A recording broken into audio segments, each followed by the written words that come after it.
Year. Okay, there we go. Now you hear me. My mic is good. What's good? Hello, Total Soccer Show. Year. Hello, Cooligans. Okay, Hello, there Yeah, we that's go. Cooligans. You hear me. My mic What's is going on, good. man?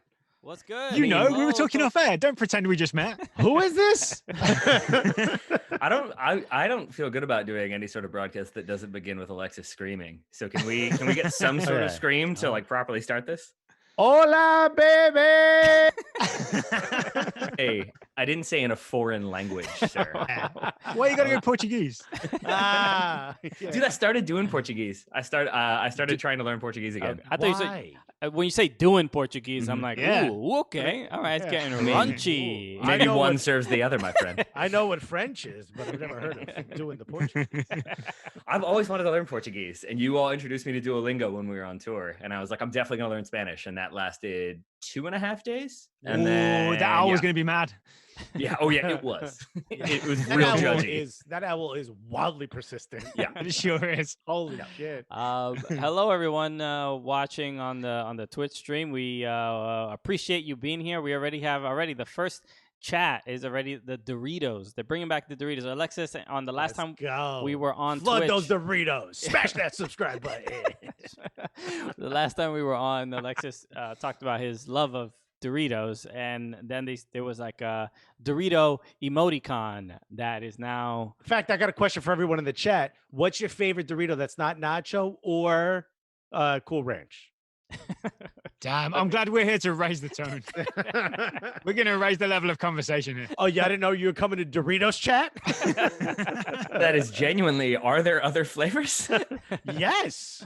There's the spicy sweet Thai or something like that. Spicy sweet chili. I like that you There's- insistently said yes and then couldn't successfully name another Because flavor. I forgot it because they changed it. There's ketchup in Canada. There's Flamin' Hot now. Come on. There's spicy nacho? Fuck out of here. Oh, Yo, look, they went all the way from nacho to spicy nacho. Hell yeah, dude. Miss Kupo is saying Doritos are trash. Wow, Miss Cupo. Wow. What happened? Coming through flaming, not flaming hot Doritos, just flaming. Yo, I Flamin'. didn't know me and Miss Cupo weren't friends anymore, dude. So hello everyone. Yes, we are here with Total Soccer Show, and yeah, how are you guys doing? It's been about 2-3 weeks since we were last talking to you guys. How are you guys doing? We've missed you. We've missed you. Likewise. Aw. But we're good. We're good. Okay. Daryl speaks for me.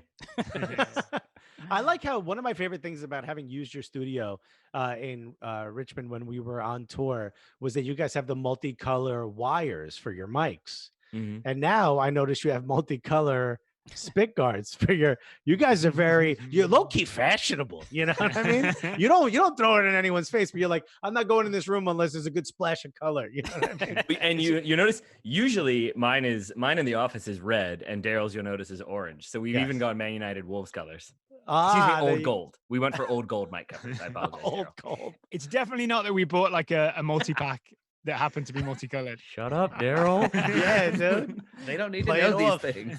It was You'll fake it so you bake it. My chow drink. Is that a thing? Is that are we That's what we still- say. It's what we say in the pizza game. Oh, okay. I thought we were still talking about Doritos. No, but it's good. It's good to see you guys. So the people who do not know or have not seen us together before, we're going to be taking some listener questions that were already. A lot of them were submitted, and we're going to answer them. We usually the tradition is whenever we go on the road together, we make sure we do a Cooligans and TSS crossover. But since COVID-19 has specifically tried to ruin our partnership, this is why we have to. That's do the real this. conspiracy, right?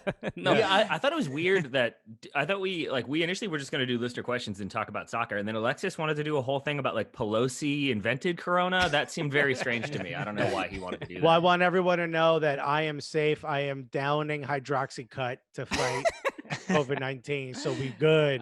Your Oh. fish tank is filthy. Yeah. Also, I need to get a bidet, hydroxycut, floods your system. All right. Well, okay. So, It floods your system. Jesus. All right. so yes, if you do not know a Total Soccer Show for whatever insane reason, obviously check out their incredible podcast that's on the Athletic Network. And yeah, so should we just start with questions, or do we want to talk about anything else before we get going? I want to talk about you guys appearing on Major League Soccer. Yes. Ooh, Let's talk yeah. about this. You guys Yes. keep appearing on Major League Soccer. They finally let you in the door. Well, we found some questionable photos of some of the execs, and it's about time, right? It took a while. I had to put out a lot of requests. I want to double down on Daryl's question of how did this happen? Because you're making jokes like that. I'm shocked. And into it. No, I think it's very simple. I think it's just, how did what's his face get out of the jail in Shawshank? Little by little, every time it rained. A tiny rock hammer and a good poster, right? Just chipped away, baby. And little by little, there's a hole. And you got to crawl through some poop, but then you get the freedom. And needless to say, right now, as they watch the tapes of some of the stuff we've done, they're currently in the poop stage. They're in the poop stage. And they're like, how did these guys chisel their way through a rock? But Alexis, who are you throwing in there? Who is your Raquel Welch poster? Because I'm assuming it's like shirtless Thierry Henry. That's my guess right now. Dude, with the socks covering the knees, like when he used to play. Sexy, dog. Andy Dufresne, thank you in the chat, whoever said that. MLS seems to be cautious when it comes to anything Cooligans related. What are they going to say? What are they going to do on here? Yeah. Because they say so many salacious things, but we know everyone there, right? So we've all interacted with them, and we were on. So the biggest. Yeah, but you interacted salaciously. That was the problem. The surprising thing, obviously, the surprising thing was that we were live. That was the yes. That was a big test. So They told you that it was on a 4-hour delay. Yeah. So they could do some serious editing. I go, I make dinner, I eat it, I shower, and then I look and we're live now. But we were on with Kaylin Carr and Jillian Sakovitz, and they're great. They're our friends, and so the rapport is already there, and we had a great time. So Is I will Kaylin Carr say- still your friend after you Yeah, I was roasted him? wondering that too. Yeah, I know we did roast him quite a bit, but I think it turns out we roast him every time we talk to him. So I guess it's staying on par. My favorite thing about doing stuff with MLS is it feels like we're like the bad friend that gets invited to the good kid's house for dinner. Like we still get invited in, but you could see out of the corner of the eye the dad telling the mom like hide the jewelry. That's what, Or like a cousin from the family that's the wrong side of the yeah. Like, look, if we're gonna invite him, just put the jewelry in some shoe boxes, We had the rule that you weren't allowed to ask if the friend could stay over in front of the friend. So I also feel like they probably have that rule too of like, they don't ask Don Garber if you're allowed on their broadcasts when you all are in the room. They have to go to a separate room and have that conversation. You know what? You and might then have a find out. point. You might have a point because whenever we get asked, we're always told like, okay, we're going to add you to the email chain. I think it's So- always like a side thing with us. Oh, I wanted to show you this. I forgot to. It's not in the frame of the shop, but I did This is phenomenal broadcasting right Yeah. right this here. is- Boom! Look at this. now. Hey, I know that show. Hello, it's vintage. Yeah, dude. Oh, I got the same one. I didn't know that was the OG one. Yeah, dude. Nice. Did that make that didn't make the jersey shoot though, did it? Since No. it's not a jersey. It is not. It did not Yeah. make it there. No. So, all right, everybody. Christian, Did were you you just raise aware your that your volume? jersey is spelled out I am sad? Or was that subconscious? No, dude. It was just that was organic. It was just a real moment, More of a subconscious call for help. Okay. You'd be surprised how many genuine messages I got about my mental health and my Yeah. well-being. I wonder why, dude. You made fucking I'm What? sad out of your jerseys, for But fuck's sake. It was just look. I'm glad to know I have friends that care. I just Yeah. didn't expect it would be that many. Yeah. I mean, you did tweet like I had my first cry today. I think I saw you tweet twice about crying, and then I Yeah. saw a post about I am sad. It I was- got a little nervous. I did text him right after that. I was like, "You good?" After the I cried today for the first time in COVID, and he's like, "Yeah, why?" I'm like, do you read your own tweets, my But it was guy?" still clearly a joke. There was still a joke in there. which is fine. That was a much more literal cry for help. This was just like absurd, and or maybe more of a cry for attention than anything else. So. Well, you got it. That's the title of Alexis's biography, by the way. I just want that on record. I actually tweeted out, "I'm not sad. I've never cried. Leave me alone." Thank you for everyone following and subscribing. Miss Kupo, thank you so much for subscribing. It's just like another thing on Twitch, which is cool. And so DJ Step put "I am sad" in the chat. Yeah, and as you see, if you follow us, you can see. That's great. We need a kit. I need a kit that says "I am sad" on the back. I am sad. United. You were also one letter off from admitting to loads of murders. Wait, what was the word? What's the letter missing? Like a Summer of Sam kind of thing. That was me the whole time. I am Sam. I am Sam. Sure. Isn't that a movie starring Sean Penn, I believe? Oh, it is that as well, yeah. So Sean Penn did it. I'm going to throw this out there, Daryl. A bit of a reach on that one. Is that right? Bit of a reach. All right. Well, they can't all be winners. Yeah, no, you might want to call your doctor about your rotator cuff. That was a bit of a reach. Okay. Probably not Ian. Hola, amigos. Let's go. And then we have... Ian asked the funniest question I've ever been asked in my entire life, and any of these things that we've done. It was so goddamn funny, it broke me. What was it? Because I saw the screenshot of you laughing, but I didn't see what the question was. What was it? It was, do you think all of our dads right now are waiting for us to reach out to them or waiting for us to find them? Because of the lockdown, since we can't see family. Like his theory was that all of our fathers are just in one place together. They're finally connecting together. Yeah, they're like waiting for us to find. Yeah. It was because all of our dad. It was written like a comedian. It was so fucking funny. It broke me. Yeah, and also Ian is the guy who did the URL, the English Guy and Hipster Soccer Show.com. Oh wow! Yeah. All right, thank you. So shouts to Ian, man. And he created the Shouts to Us.com as well, that redirects to your website. He owns half the internet. Yeah, dude, he's heavy on GoDaddy, which is actually yeah, maybe he uses a different one called Where's Daddy? And, go find Daddy. Daddy?.com. Okay. So yeah, we should get going and answer some listener questions. Somebody, you know what? People were asking if this will also be in podcast form, and I think we should probably just do that. We'll have the audio of it. If that's an option, we didn't talk about this beforehand, but maybe. I'll be honest, our feed is crammed. Okay. We don't have any room. Wow. If you guys are willing to publish it, we'll sign the paperwork. We'll sign the release. We would love to, but we're just not going to feel good that day. I tell you what, seriously, you guys publish it and we'll promote it. So we'll at least send people to listen to it. Sweet. We'll put it out. I'm fine with all that. right. Turn light on. Okay. All right. All right. Thank you, Gully Squad. Follow me. If you want to see Alexis dance on a toilet, all you got to do is give us a follow or just Venmo him $2.50. Yeah. Or just honestly ask nicely, Either is good to go. Okay, so let's should I put my Cash App? Just if people want pictures of my feet, and me on a toilet. And if you want to see feet and toilet at the same time, it's gonna cost you. Thank you, Brooklyn MD. Do you think that's a demo? Do you feel like that's a group of people out there?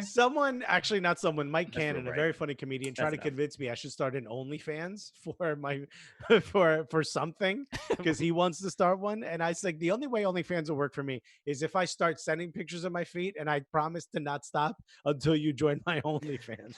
That's the only way. That's how disgusting my feet are. Okay, so let's get to the first question. Let's see if I hopefully I did this correct. Yes, I did this correctly. Everybody looks okay. Yeah, and let me know, people on the stream, if everybody looks and sounds okay. We were dealing with some sync issues, audio sync issues, so I want to make sure that is resolved as well, and I think it is based on what I'm seeing. So okay, so let's start with this one. This is from Robert, Sunny SoCal Rob 25. He says, do the TSS and soccer Cooligans follow the women's team of their club, Wolves, Man United, Everton, and Arsenal? And if not, What would it take to give them more attention? Thank you. Shouts to Robert just for knowing all of our favorite clubs. Yeah. That's really, really impressive. I do follow it a little bit, mostly on social media when they post updates. And whenever some of the games are televised, I'll watch them. I think a lot of the FA Cup, the women's FA Cup games, especially because Arsenal has done really well. The Arsenal ladies have done well there. I have followed it, not as strongly as I should, but that's also because Christian and I have started to focus a lot more on NWSL. So Doesn't Arsenal have great players as well? Don't they have Van der Donk? Miedema. Yeah. Miedema? yeah, no, they're incredible. In fact, I think Ian Wright has done an incredible job of posting a lot about the women's team and bringing a lot of focus. Samantha Jade Miller does a great job. They do the Lioness shows on Copa 90. Are you reading notes? No, Reading notes right now. I swear to God, I'm not. I'll flip this camera. No, And the Samantha. other person I think has done a really good job is like This is the first time you've ever done homework for a it's question. like, and of course, one of the best players is click here to support Wikipedia. I mean, no, Samantha Jade is a good friend of ours. We met doing the ICC shit. Yeah. But no, obviously, I don't follow the team as closely as probably I could. But that's also because Yeah. we focus a lot on NWSL. We're trying to build up American soccer at the same time. Yeah, I'll say I don't specifically watch Everton, but I have watched several on ESPN Plus. They'll air some of the what is it called? FAWSL? FAWSL, right? So Yeah. but I usually whenever, especially an NWSL player who I've seen play at Chelsea, who's there? Does the Crystal Dunn was there? no, does the backflip. Sam, what's her last name? Kerr. Sam Kerr. I caught several Chelsea games when she went over to Chelsea. So, You're in the same boat as with the Everton men's team, right? Where you want some US women's national team players to that's some all- internationals. that'd be to go great. play, Yeah, right? it would definitely Yeah. get me to watch more. If they I were think there. women's national team players could play on the men's Everton team right now and be an advancement. My God. Bro, you ain't wrong. I can say for Wolves, I can't watch them because they're in the 4th tier of the English women's Ouch. soccer pyramid. I think they've tried investing more in the Wolves women's team lately, but they're not on TV and they're not in a very high tier. They don't have any players you would have heard of. They all have other jobs. They're not pros at all. They were. I did find this out. They were 7 points clear at the top of their 4th tier division and about to get promoted. But because of coronavirus, the season wasn't just suspended. It was so low down the pyramid, they just called it null and void. And that 7-point lead at the top of the league is just gone. Oh, that's got to break your heart. Yeah. They should do Well, that. it would if I was a fan of the team, but I can't say that I pay much attention to them. 'cause Honestly, they're in the 4th they tier. should do that with Liverpool in the Premier League. I mean, why not? Look, really be consistent, England. That's all I'm saying. Yeah, cancel the season and just bring Arsenal up to 4th. I think it's not a bad idea, you know? Just do it alphabetically. Right? Yeah, 100%. I'm sure they tried to sneak that in. I will say I do not watch the Man United women's team. I did look up the roster. I can't name a single one of their players. They had Alex Greenwood. I think she's at Lyon now, which tends to happen with any good player. They get hoovered up by Lyon. But I think it's also that like my Man United fandom and my DC United fandom predate us doing the show. I think in a lot of ways it's easier to not have a team you support if you're doing shows where you're covering a bunch of games, because that way you can kind of spread it out. You don't have that kind of vested interest in one team that then makes you a little bit more biased. So I think I'm with you all that I tend to watch more NWSL stuff, and then like maybe I'll watch the FA Cup final or something like that, or international games more so than following the women's league in England. Do you Yeah. think we would watch the English teams more if there are Americans there? You know what I Yeah. mean? Like if Yes. Rapinoe or if some young Oh, up and comers like Sophia Smith went and played in the women's league, I'd be more interested in at least watching highlights to see what she was up to. I think it's probably good marketing for any women's team in the world to try to get one of the U.S. women's national team players on it. I mean, it's they hard. just Yeah. it is because it's a lot of money, and also they get paid to play for an NWSL as part of their contract. Central contracts, right? Yeah, it's hard to get them out of it. But they're just like marketing. You don't need to have a marketing team. Just get one of the big name players on there. If Rose Lavelle goes to play for your team, you're gonna hit numbers social media wise. If she goes to it's play for fine. Wolves, then her career's took a horrible turn. Yes. She needs to get paid a lot of money. Oh, wait, we just have to highlight Ian just created a new URL that says wherearethedads.com. And that redirects to the Gully Squad sign-up page. Yo, we're gonna get a lot of orphans signing up. Yo, let's go. I also like that. I forgot who it was. Oh yeah, David from Tampa put TSS Studios presents 2 more podcasts. Can we please have that URL changed to wherearethedaddies.com and have that redirect to the Cooligans? Because that feels like it'd get you a more interesting group. Yeah, we're gonna a lot of very upset young ladies looking for their rent to get paid. Okay. All right. Let's move on to the next question. Let's see if this. I also want everyone to know that I did not forget that Christine Cupo doesn't like Doritos, and I will have to address this at a later time. Okay. Yes. It's just power through, Alexis. I know it's going to be difficult. It's jarring. Okay. Next question is from Richard Rolson. He says, as part of your Champion Cup of History research, are there any players that you really didn't know much about before and were surprised how great they were / are? Clearly, when you see the word research, this is not for the Cooligans. So I'll let you guys take this. Oh, so yeah, we're doing this thing where we're profiling like the greatest club teams in history. One player that jumped out at me was Pele's strike partner at Santos, Coutinho. The man scored 400 goals and won the World Cup in 1962, and no one's ever heard of him because of Pele. This poor man. Yeah, dude, he's the Pippin. He's the Pippin of Santos. Yeah. He still got paid more though in 1962. Yeah. I think Pippin might have been paid more than Coutinho Santos. Just a guess. I know who he was. I was joking. There's only hey Taylor, there's gonna be a couple of jokey jokes and chuckles out here. Just so you know. No. Huh? Oh, you never serious? Met Taylor fact check Rockwell? That is my nickname, right? No. Yeah. I think for me, it's been managers more than anything. That's what I've been kind of like really enjoying learning more about. Like Arrigo Sacchi is one that we're going to talk about this week, but Pep has been a big one. Like I'm fully aware that Pep Guardiola is a very, very good manager, but seeing sort of like what led to him being the player he was, and then the manager he was, like all the sort of factors that led into Johan Cruyff ending up at Barcelona and what that meant for him, but then how he kind of adjusted his approach with each club and how he kind of let the philosophy of the club he was managing, with the exception of Man City, dictate like how he wanted to kind of formulate his style. I found that really fascinating. Still a bold fraud though, right? What's that? Still a bold fraud. I mean, he's the best manager in the Premier League, even though he's won the league twice in total. That was an article I saw today that was hilarious. And Gustav Sebes is another one that we learned about when we were reading about Hungary, and he's like kind of a precursor to Johan Cruyff and Rinus Michels or Rinus Michels, however you want to go with that one. So like it's been mostly managers that I found really, really fascinating. And then some individual players that I thought were like more impressive than I might have really ever given them credit for. Maradona is the biggest one. I've never been a big Maradona fan. So many Eastern European players that I'd literally never heard of. And one of them is like the first player to ever win the European Cup with 2 different teams. Oh, right? Wow. I can't remember his name right now. Is it Bella Dedici? What did your research say about how amazing Sampaoli is? He wasn't mentioned. Oh, wow. Y'all didn't get I really just want to stick with being literal on this one and be like, oh, he's not a good manager. We didn't talk about him. It's the best burn, actually. He's just really not good at his profession. You know? He's almost too good at his profession. You just don't get it. Just an update.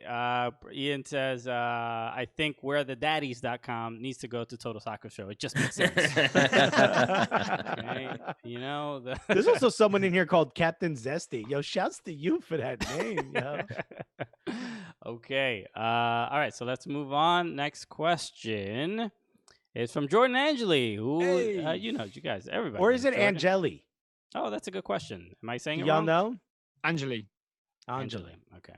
I just said that real confidently. I don't know. No, Jordan's great. It's the accent.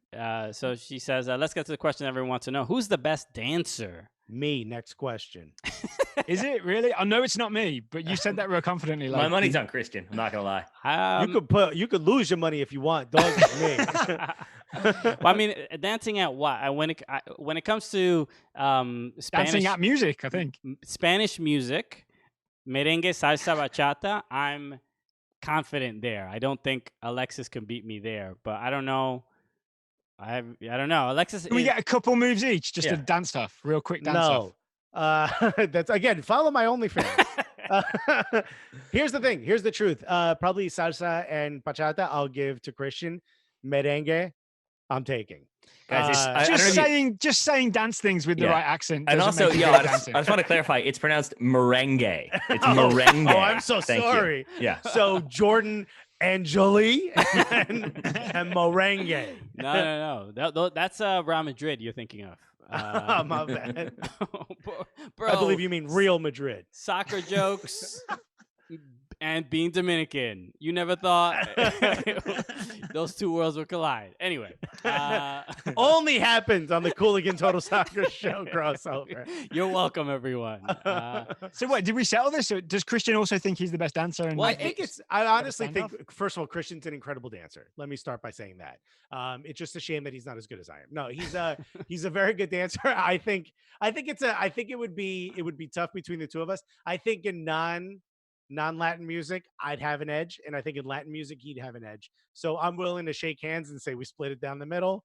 It's a Cooligans win. All right, but here's my question: a genuine question from like an intuitive, like you're born knowing how to dance, which is a thing I think is kind of the case. I think you learn how to dance at a really young age, and if you don't, then there's always that element of maybe you your didn't hips learn how just to do it never till later unlock. on. Yeah. But like, which of the two of you, let's say, serious question, let's say you all like wandered into like a bar in Texas that had line dancing. Who do you think figures out how to line dance faster based on like just sort of music background? I mean, I like say natural both. rhythm ability. I think me. First of all, both run. No, I think I do, and here's the reason why. I think Christian gets chased out by the locals. No, because I will be there with my MAGA hat and my Blue Lives Matter T-shirt. There are ones in Austin. They have bars in Austin. You can go there and feel Christian safe. walks in like, "What's going on, fellas? I ain't trying to die today." Hey, y'all need I to was look up picturing, who like, Charlie Denton Pride in is. West That's my Texas. answer to that. All I'm saying is I try to do a Texas accent so no one gets upset. I try to make it very specific to what I just said was asked. No, I think that would be fun to do. Actually, Christian and I should go to a line. I bet you there's one in like Jersey or upstate New York. Whenever we can open back up again, I think we should go do that and see which one of us is better at it. There's probably an ironic one in Brooklyn. Oh, I guarantee you there's one. Also, Filipinos love line dancing, but not like the Southern style, but it's kind of a blend of it. So let's just go to one of those. Is that right? Yeah, dude. Every Filipino Interesting. party you ever go to, line dances. Huh. All right. All right. News to me. I'll see you there. Dude. Let's go. Bond seat for me and all my homies. Okay. I'm just throwing this out there. The comments seem to indicate that they think Christian is going to win the line dancing competition. And they're suggesting I wear a cowboy hat, assless chaps. I mean, I don't know if this is a suggestion or a fantasy. Dominican Woody. Dominican Woody. Oh my god! I already Felix walk. Palau. That's terrific. I already walk like Woody, to be honest.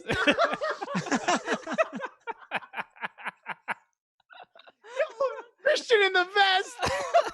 Bro, I got my Halloween costume, bro. Can we write Alexis on the underside of Christian's shoe just to really bring it all full circle? Oh my Dominican god. Woody. Just walking in, click, click, click, click. Get okay. Oh my god. Oh man. Douglas said, "Be right back. Got a Photoshop. Yo. Got a Photoshop that." Please, Doug, if you get that ready, I will put it on the stream right now. So Yes, please. yes. Oh my god. Oh, Jordan, thank you for that question. This is why Jordan's the best. Oh, Jordan. yeah, what are the karaoke songs? Okay, go to karaoke. I've always said this. One of my favorite karaoke songs is Clint Eastwood from Gorillaz. Has a rap, as singing, nice. Everybody enjoys that song. So that's usually my go-to. I go "Buy You a Drink" by T-Pain. I'ma buy you a drink. Ooh.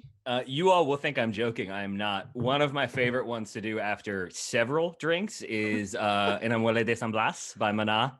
Yep. Okay.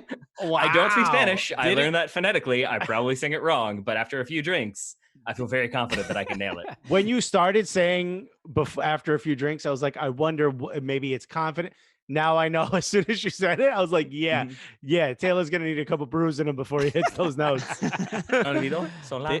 Did Son la con not, su espíritu. Son la. I did not expect a Maná reference today. Son la con su amor de mar.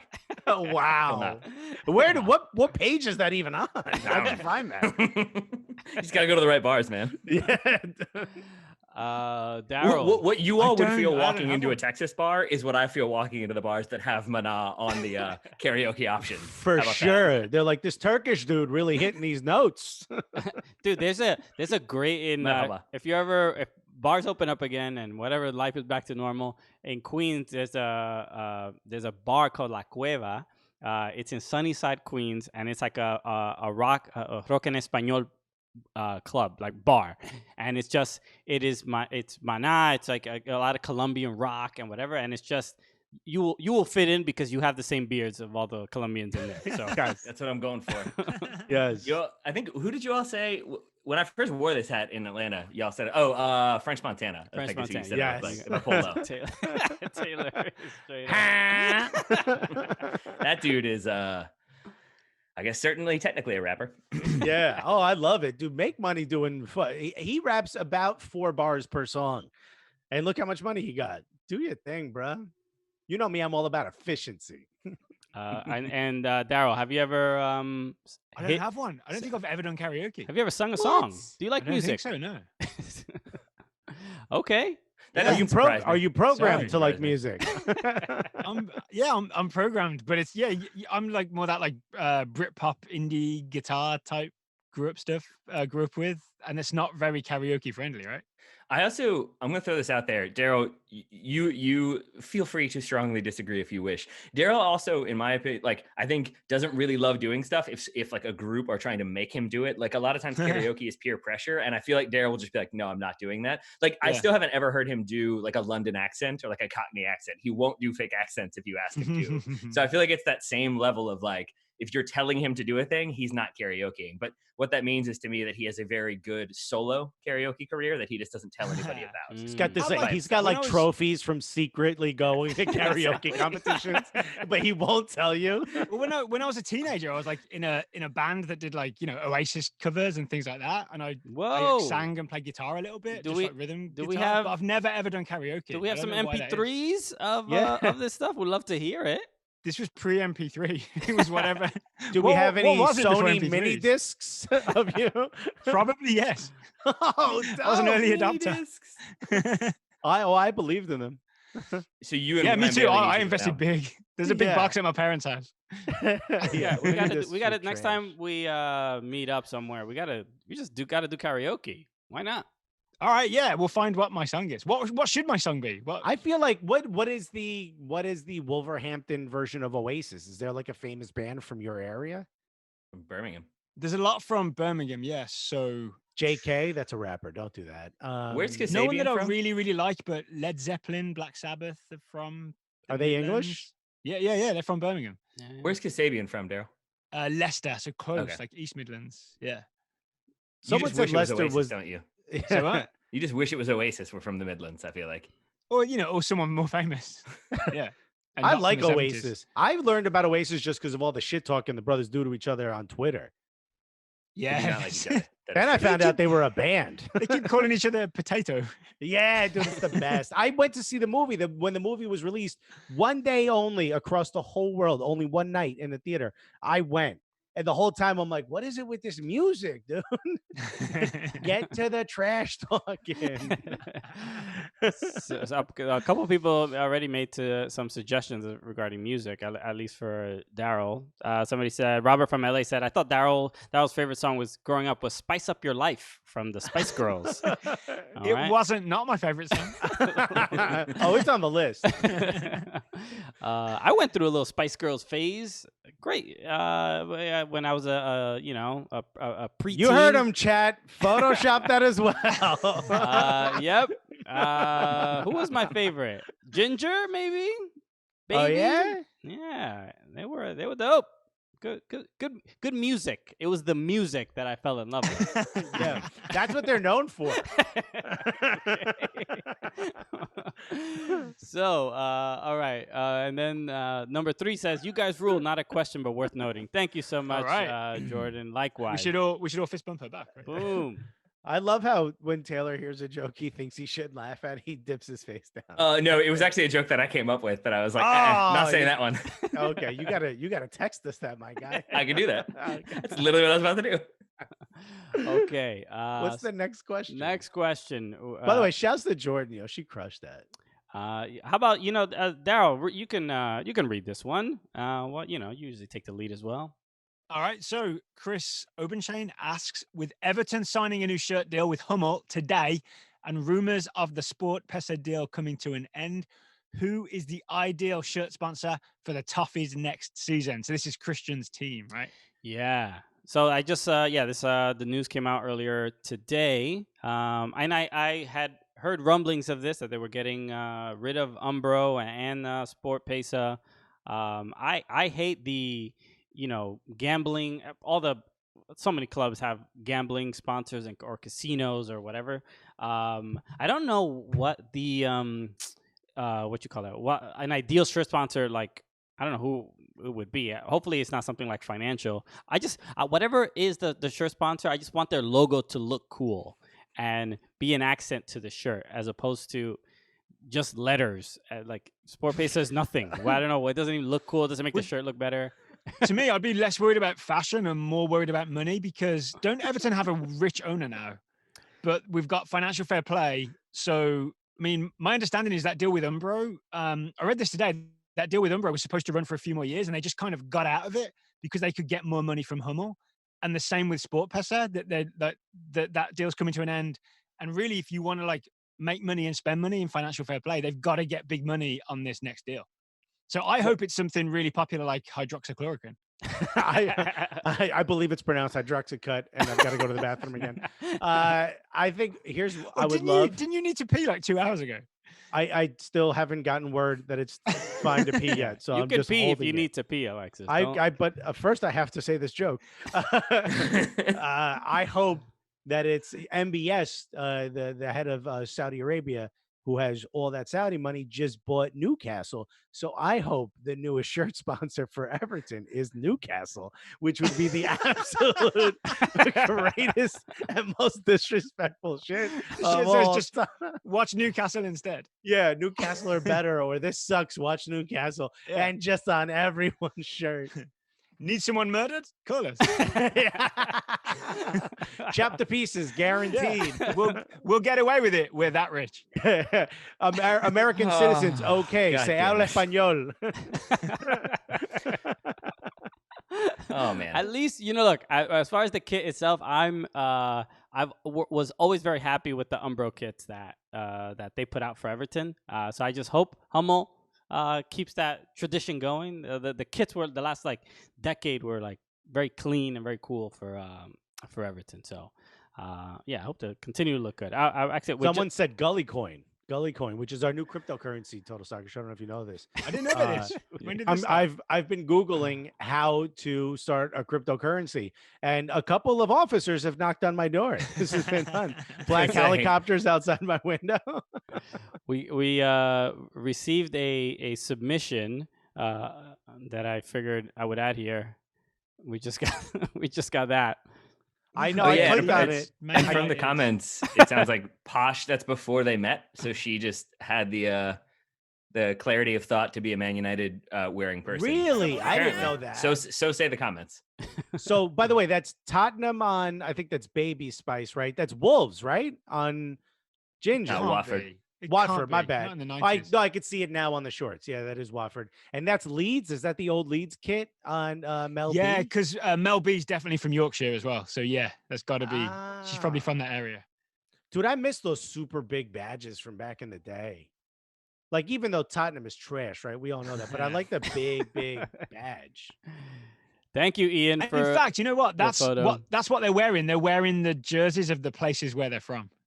Oh, yeah. Okay. She's might even be who they support. I'm not sure if they were football fans. I think we should. I think Cooligans and TSS should recreate this photo in the same 100% in the shorts. I already got shorts from Leeds. So who's the fifth then? Yeah, who are we adding in to be the fifth? I don't know, Jason Davis.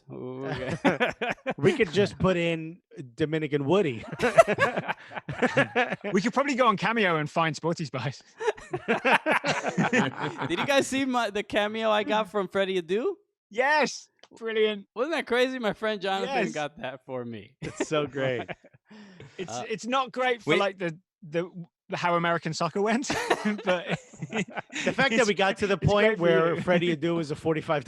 yeah, that wasn't how it was supposed to go. Not great. Yeah, I'm saying the point is he's affordable. Okay. So, Wait, but that's my question. Is it the Jonathan that I think it is who did that for you?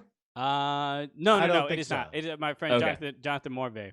He's Oh, a okay. comedian in LA. Well, it's a great bit.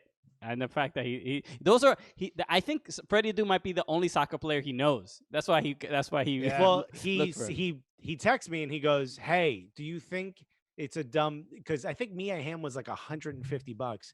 He's like, "I want to get Mia What? Hamm to send a message to Christian for," and I thought, I'm like, "What do you have, like a relationship with Mia Hamm?"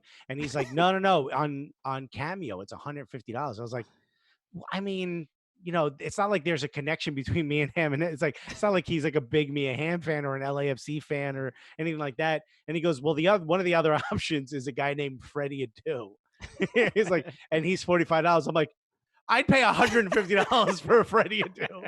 Right there. right. Here's I'm gonna throw this out. This is the argument for the next like collective bargaining agreement is they should just be like Mia Hamm only costs 3 times as much as Freddie Adu. It shouldn't be that way. Pay them more money. And then Yeah. they don't have to ask for 150. But wait, isn't Mia Hamm should be set financially, right? Yeah, But but I I think think- she should be on I there. think a lot of people also donate. I don't think Freddie is. I think Freddie's very he's much putting like, it right in the piggy bank. He's like, Freddie's calling. Freddie's calling his bookie and being like, Freddie, here's my Swiffer I'm using. Adu. Yeah. yeah, I think Freddie calls his bookie. He's like, all right, I got another cameo. I'm good for another week. But I think a lot of people are donating. I don't know if that's true. If anyone here knows Freddie, don't say that because I want him on the show. I think a lot of big celebrities donate that money. Okay, Yeah. I feel better about that. Yeah. I also think Cameo pays really big celebrities to just be available on there for like 2 or 3 cameos a month or whatever. I and see, then, like and a the money lost goes leader. to them. Yeah. Yeah. Like they're paying them a shit ton of money just to have their names on there, but the money goes back to Cameo so that they Alright. could be like Cool. get some of it back. Also, yeah. what You've made me feel better, Alexis. Thank you. I'm reading Caitlin Murray's book, The National Team. Yeah. And there's a ton of stories about Mia Hamm. So I'll be honest, she could do whatever she wants with the money. All right. She was very severely underpaid by U.S. Soccer for a very long time. So take it. Who cares? Yeah. Okay. And I'm back. All right. So let us move on. I thought I had it on my bookshelf, but I forgot I loaned it to I think my mom Speaking of has Ian, Caitlin Murray's book. Speaking of Ian, who has been already contributing so much to the show. All right, I'm gonna go pee. You guys start this. Go for it. Okay. First question: What And is? I'm gonna watch this back, so don't talk shit about it. What is / are your 5-year plans? Ooh. 5-year Shelter in plan. place. Shelter. Yes, obviously. Yeah, be in my bunker for the next 5 years. I mean, I'll start. I'll say. Get vaccinated. Yeah, but before any of this stuff happened, I think we were kind of excited about this year, about 2020. We just got the news, right, that the All-Star game and a lot of other tournaments were canceled, and we were planning on doing some really, really fun stuff at the MLS All-Star game, which hopefully will happen next year. But 5 years, it's a long time. I mean, 5-year plan in just career or like life, or I guess both, right? so I mean, I'll say probably the next year, my girlfriend and I are talking about getting a dog. So I think that's probably going to happen by the end of the year. So that's a Nice. pretty big move. What are you Alright. going big or small, or have you not even gone that far? We're thinking somewhere between 20 and 30 pounds. She really wants a golden doodle. That is she's just that's the dog she wants. So I don't know exactly the process of how it all works, but we're doing whatever we got to do to figure out how to get that dog. You know what happens when you get a golden doodle, though, right? I do not. you wake up and you live in the Connecticut suburbs. That's how that works. As soon as you get that dog, you end up in Connecticut suburbs. Yes, I have. All of a sudden, my closet is full of bow ties. Fire on my pants, pleated. I'm just gonna change. Imagine, look at this. I'm really gonna become Dominican Woody. You just start going by Chris at that point. So yeah, I think those are probably the big. As far as career, I mean, I don't know. I think the last couple months, it's been about 6.5 months, 7 months since the TV show started. And I would say when we first started doing, so it's been 5 years. It's going to be 5 years in August when we started Cooligans. And from then to now, I did not think we would be here. I didn't think we would have or even be relevant really in like the soccer space as soon as it sort of happened. Whatever that relevant means. I don't know. It just feels like the people who are like the soccer authorities, I would say like you guys, do not think that we're complete idiots, and that is an achievement in my opinion. I mean, we never said that. Correct. It's funny to hear you say that, because like I still like, I appreciate you saying that about us. It's very kind of you. I still don't know like if people listen to the show. Like we've seen the numbers, we know they do. But when we did the live tour, like every single time somebody was like, "Oh, I've listened to the show for 2 years," it genuinely like blew my mind every time that people listen. So I'm still more in the mindset of like, I hope people keep listening. Like I hope people enjoy us. So that's cool. But I feel like you guys are the ones taking over MLS and doing stuff, man. You guys are going to be the one. You're replacing Don Garber, I think, in a couple weeks. That was long. Hey, I think for both of us, right? I think both our shows have grown. We're both doing really well, but still, most people don't listen. Yeah. Right? There's like 7 billion people in the world. Most people don't listen. Weird. So my 5-year plan is just the same, but more. Okay. So you're trying to get to Joe Rogan status where you get $100 million from Spotify? No. Yeah, but we wouldn't sign the exclusive Spotify deal, and we wouldn't. Neither did he. And we wouldn't watch a YouTube video and suggest that Obamagate was real. Correct. He's such an idiot. Yeah. So they, I don't know. I think I think we have a lot to be grateful for, right?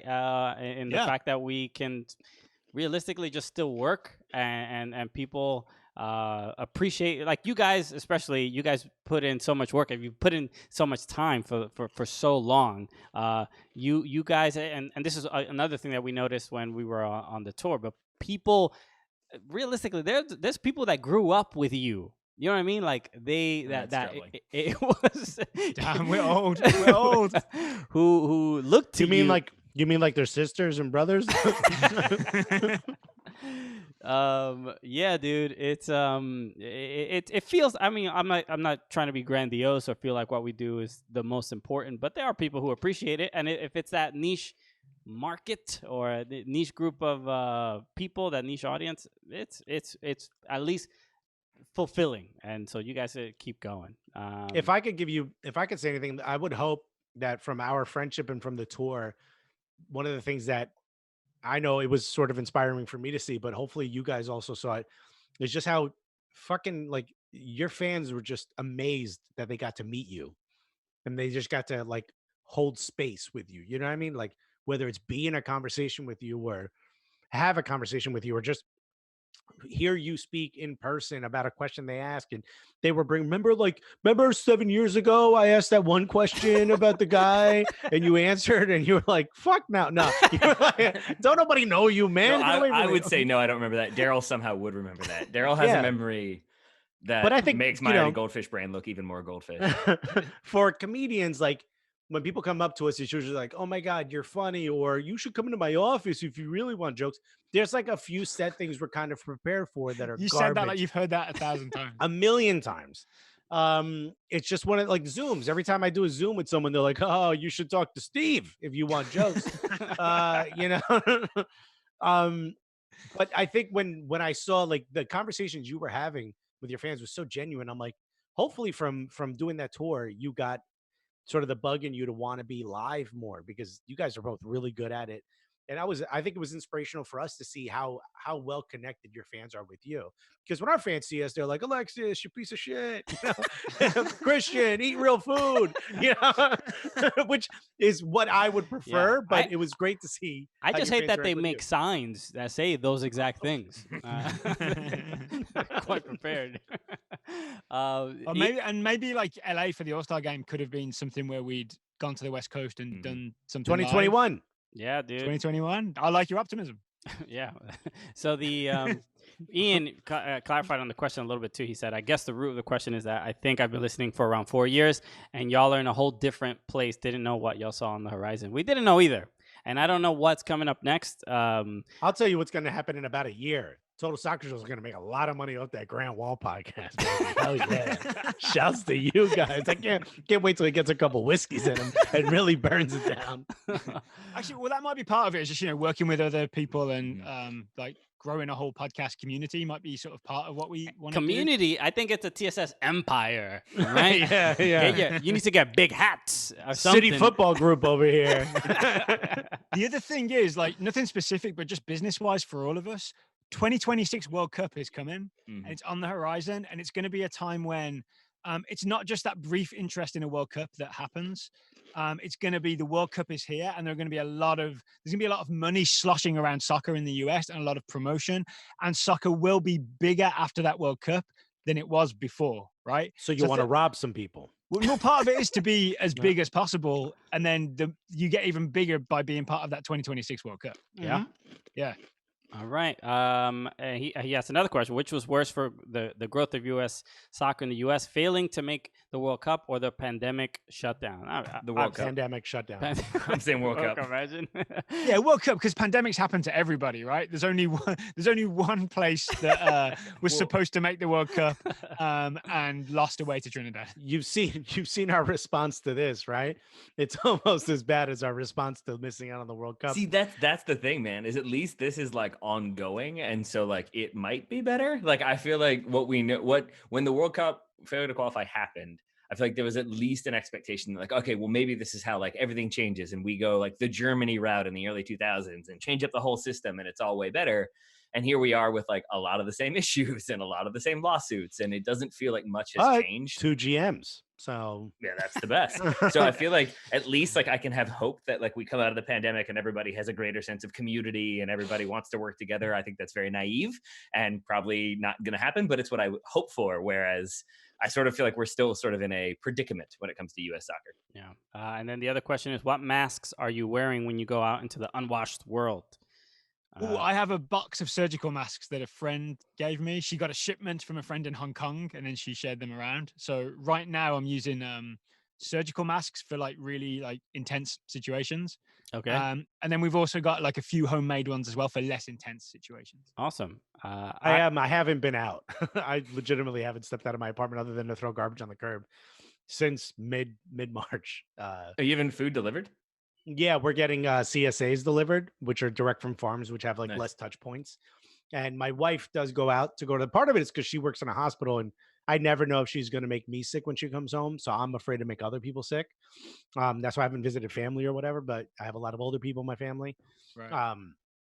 But long story short, I have like one of those North 7700 masks, like the one with the 2 purple things on the end, like gas mask looking thing. I have one of those, and I have a couple of homemade masks. My mom is a really good sewer, so she made a couple masks and mailed it to us. So we have a bunch. My wife wears one at the hospital to cover her surgical masks to just add a little bit of extra. So when I do finally venture out, I've got some masks, and one of them is going to make it look like I might have started COVID because it's just so big. I have like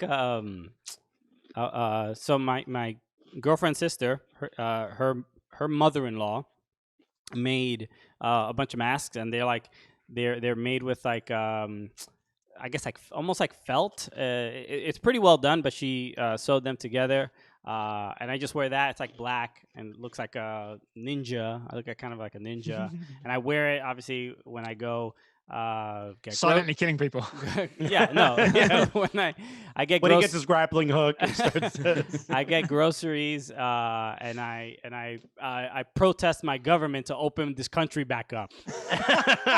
Okay. Enough's enough. See, there's that Connecticut talk, and you move to the suburbs. Yeah, dude. Okay. So yeah. All right, Ian. Thank you so much for the questions, man. Thank you. Oh, and my answer to that is I wear a mask, and so should everybody else. Definitely. All right. Alexis, could you lean in on the mic a little more when you're eating? Yeah. I can't. Sometimes I can't quite hear it. Paolo's for letting asking, me know you can what hear are you eating? Paolo's asking, what are you eating? What is Alexis eating? Popcorn? Sounds like rocks. Dry frosted flakes because I ran out of milk. Jesus, this guy, he's a college freshman all of a sudden. Dude, put that mask on and go shopping.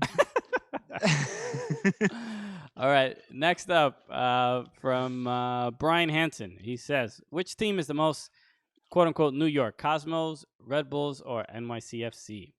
Ooh. This is quite Taylor, NYCFC, NYCFC, because they can't find a place to live. Cosmos. Because rent's very expensive. Yes. I'd say Cosmos. Just and not even from a like trash talking standpoint, just that like that team really represents a lot of what I assume New York in like the late 70s and early 80s was, of just like excess and vice, but then also like celebrity and a lot of other things going on there. So I feel like I wouldn't have necessarily loved to have like existed in that world, but I feel like they're pretty New York in the 70s and 80s. I mean, and then I guess, and then the other one would be NYCFC because, you know, at least right now they play in New York. So that matters. it does. You could also say it's the Cosmos because they were cool in the 70s, but they're all corporate now. Yeah, dude, I was thinking that same thing. Well, we just had tomorrow on our show we have Emmanuel Sombrone, who's a defender for the Cosmos, and don't tell him I said that then. No, it's all good. Already filmed it. But he said so he's from Italy, and when he told people back home that he was playing for the Cosmos, they immediately knew the brand, they knew the name. They're like, "Oh, yeah." We have posted a clip, but he said that they were asking him like, "Oh, what's it like to play against Zlatan Ibrahimovic?" And he's like, "Okay, yeah, I play in New York, but it's not that league or whatever." So when it comes to, I guess a global recognizable name, I mean, in soccer, I guess you'll have to say Cosmos, but when it comes to what I think NYCFC is doing in regards to branding and the connection to New york, and this obviously is going to sound very biased, but I think NYCFC is that. When we say most New York, that Fat Joe was at a game, Remy Ma, DMX. Yeah, but you're owned by a Middle Eastern like country. Like that's the other issue though. Is both of your teams, both Cosmos those teams are owned franchises by a Italian billionaire. Red Bulls owned by. Oh, not the original ones though. The original ones were owned by the dudes from Atlantic Records, was it? Are we talking about Warner Brothers Records? Then are we talking about then? Or are we talking about now? Taylor? That's what I'm talking about then. Okay. I'm talking about Well, 70s who and owned 80s, NYCFC then? Taylor, if you got all the info. I'm just saying, like, can you be the definitive New York team if neither of your owners is from that city and also you're a chain in a series of other franchises? Welcome to New York. How many people in New York are actually from New York? Yeah, that's a good point. Can Arsenal really represent North London when it's Stan Kroenke, the owner of the team? Like, who cares? What about some other options? What if we pulled the David Villa? Is it Queensborough team in? Where's he having his Queensborough FC? Queensborough yeah. FC. That's probably the most New York team right there. Mm-hmm. But it's owned by a guy who's in Madrid right now. I'll say it's this. not the ownership thing. It's literally that like there are like you're part of a group. Like there are multiple city teams. There are multiple Red Bull teams. So to me, like for you to be the definitive New York team, but then also there's like a city team there's like a Red Bull team in Brazil, there's a Red Bull team in Austria, and then there's a city team in England, there's a city team in Australia. So it feels hard for me to say like you guys are the definitive New York team, but then also you have other teams that you're connected to. Does that make sense? Yeah, I'll say this. Most people who live in New York get their rent paid by somebody else, and that by their dad. And that makes me think NYCFC is the most because they get their money from their dad. So from their daddies. Yeah. The place Go they to live is where's really my small as well. daddies.com. Yeah, the apartment's not a right fit. Yeah. They're paying way too much for it, $1 million a game. Somebody did Paul Onels? Paulo Nelson, did point out that Alexis went to the bathroom and came back with food, which is a troubling thing that happened. I keep cereal in my toilet. Okay, really run out of that room. clears it up. All right, It's a little soggy, but it's still good. next up from Jersey Jonathan. Soccer never sleeps. He says the CONCACAF president said the 2022 World Cup qualifying format will have to change. My question: what alternate format would you like to see, and why would it be? Why should it be a cooking competition with every country submitting their best dish? Who'd qualify for the World Cup in this format? Damn. England's not making it. We know that. Not from CONCACAF, Yeah. Oh yeah. but also not from anywhere. Yeah. They're like, I guess it's cricket for us, boys. CONCACAF. So how many spots? We have what 4.5, right? Spots. Or for 3.5, 2022, yeah. it'd be raised, I think, to 5 or 6, right? No, if It's 2022 is raised- 32 teams, it's still the same, right? No, if 2026 is when it gets raised to, I believe, right. 6. Yeah. So let's say it's 3.5 spots like it Mhm. was last time, which I Yeah. think is what we got in 2022. Mm-hmm. I mean, Mexico's got to go. Got it. Wait, is this your qualifying format? Yeah. You're just saying Mexico No, gets to go? based on food. Based on Okay. food, Mexico. So Mexico qualifies. Yeah, Mexico qualifies without Okay. a doubt. Yeah. Yeah. Yeah. Canada's out. Yeah. What do you got? Canada's- Maple syrup Why, and no, round no. bacon. Go You got the fucking screw. cheese on the fries thing. What's it called? Poutine? Yeah. I'm not a fan. I think Cuba might go. Yeah, Cuba's definitely in. Dominican Republic. Take Well, it. Dominican Republic is in. You put sugar in espresso and you get to go? No way. Well, is a Cubano from Tampa or is it actually made in Cuba? What's the story there? The Cuban sandwich was invented in America. It's All right, a then America sandwich- goes. That's my whole reason for Cuba. Oh, So yeah. America goes. goes with some Cuban players. There we go. Yeah. There you go. They have to defect. Cuba definitely goes. Cuba's food is the best in the Caribbean. I don't want to hear it. Dominican Republic goes. Puerto Rico doesn't get to go because they stole all the food from Cuba and the Dominican Republic Wait. Why does Dominican Republic go? because they have incredible food as well. They're Yeah, second but no, best. give me some specifics. Oh my goodness. They got mofongo, which is incredible. They got I forget what the fried steak tips with the. I want you to sound like Keenan Thompson. There we You go. have definitely yelled mofongo at somebody before. 100%. Yeah, the Like- waiter. Mofongo. And then he adds it with more, please. Otro mofongo, coño. Jamaica goes because they Yeah, have no, food. Jamaica I think we have goes. 9 teams going now, fellas. Okay. Now we're Europe's just losing listing like 5 countries that spots. have food. This For Yeah, is- you Europe, know what? just France and Spain are going, and that's it. but Central look, American food ain't that hot the either. Like, question papoose is just not enough. the so, question sorry. suggests they would have to submit their best dish. So this would be if it's a bracket style and they're submitting their best dish, who would make it through? Instead of best dish, it has to be national dish. Does anyone know what the national dish of America is? exactly Freedom. right. Freedom fries. Freedom as long as you're white. That is the other addition that you Yeah. have to add in Yeah. Have you ever had grilled eagle? YouTube 35. He just said food. Just another way for the U.S. to fail to qualify. National dish of America is probably cheeseburger, right? In terms of what people think of when they think of the United States. I would say cheeseburgers probably that, or like maybe just like apple pie, right? Apple pie seems like a very iconically American dish. I'm gonna look up the national dish of America. Turns out it might be butter. The national dish of America is apple pie with a piece of American cheese and then some painkillers sprinkled on top. That's the American tradition right there. Hamburger. Oh wow, it is. All right. All right, so it's a burger. All right, hold on. What's the national dish of Cuba? I think it's ropa vieja, which that means we win. Ropa vieja it is. Let's see, Dominican Republic. This is my favorite Again, Twitch I've this ever is why done. Alexis is never going to be CONCACAF president. If you've just tuned in, you're watching Alexis Google's things. It's La Bandera, which is a plate of rice, red beans, meat, and salad. Dominican Republic out. Fuck out of here, Dominican Republic. What's Let's go Canada's national dish? El Salvador. Give me 1 second. I'm trying to get some good ones before we get to sad ass Canada. Pupusa for El Salvador. Here we go. Canada. So El Salvador climbs the rankings the most based on this, right? Poutine. You were right. Cuba or Haiti might jump those rankings a little bit too. Ooh, what's Haiti's dish? The national dish of Haiti is griots with rice and beans. Griots are made by boiling and then frying cubes of pork. It's incredible. Sounds pretty good. All right. If you've I would never had I would griots, you assume gotta more have it. Frenchness to that, but I guess it's probably griots. So yeah, that makes sense. Then. So who are the locks? I guess we have Mexico for sure. What is the national dish of Mexico? I don't think they have. I don't think it's like tacos. What if it's a trash ass dish? Mole. Oh, mole is great. No, It's in. great. It's great, but is that? Is he gonna I'd win? honestly rather have poutine than mole. Oh no. Honestly, I was 50-50 on including a food question, and now I regret it.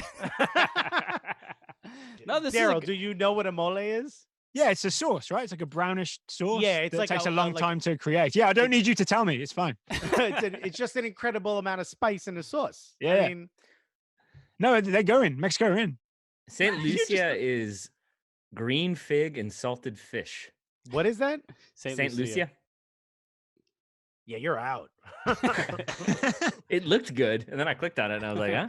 You're not Oh, even Just in, because of the name, it might be delicious, but the name, Yeah. you gotta have some a little bit more attitude than just explaining what it is. All right. Dominican Republic calls theirs the flag. You know what I mean? There's a pride to that. It's a trash dish, but there's like a pride. All right. in the well, name. Show some respect, Alexis. All right. Let's move on. Let's move Have on. you met me? From Bono Stipe, he says, "How did Erling Haaland end up at Dortmund rather than RB Leipzig? Why didn't he stay in the RB family in his move to the Bundesliga?" Can we just put up a picture of money? That's probably part of it. I messaged Manuel Fates, who's been on our show. I don't know if he's been on y'all's, but I know you guys know Manuel. He is knower of all things Bundesliga. His two things that he said, the biggest one was that Dortmund guaranteed playing time, which I think means they guaranteed him a starting spot, which I guess Leipzig were not willing to do. They didn't have a centre forward, right? It's like a massive team Yeah, that didn't have a exactly. proper centre forward. It's the perfect So that's a selling team. point. Yeah.